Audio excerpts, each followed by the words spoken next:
Kaiza sends Kaiki from your deck to the graveyard, so during your opponent's turn, you can bring back Kaiki because Kaiza gains the attack of the monster attributed, meaning his attack is different than his original. Then you can fusion summon it in a Gilti-Gearfried. You don't have to summon Kaiza by attributing a motherfucker. You could summon it with Tenma, which can be normal summon without attributing if only your opponent controls a monster, or if you control a light monster, but chances are you're attributing a motherfucker.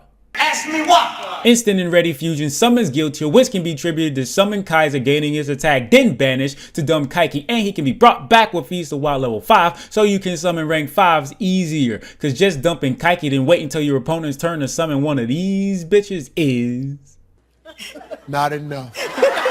Kaiza enables Kaiki, and yes, that's technically something, but consider this. If your opponent negates Kaiza with Valor or Imperm, that also removes his attack boost, so even if you get Kaiki in the graveyard, he ain't doing shit until you control a warrior with a different attack than the original. But let's say Kaiza doesn't get negated and sends Kaiki to the graveyard. Well, your opponent can still remove Kaiki with Call by the Grave, DD Core, or even Ally Justice Cycle Reader, because he's a fucking light monster. Ghost Spell negates his effect to bring himself back. And even if none of that happens, your opponent can still negate Kaiki's effective fusion summon. So yes, Kaiza enables Kaiki, but the chances of your opponent having nothing to stop any of that on a scale from 1 to 10 is about 0. Playing Crossout Designator helps, but don't act like you gonna draw the shit every time, cause you're not. And even if you draw it, you can only negate one card, and there's so many ways for your opponent to stop this shit, so either way you're likely getting fucked up. Kaiza isn't terrible, it's just that everything else outside your control makes doing star shit basically worthless. But here's a deck list I tested out to make this video if you really give a fuck.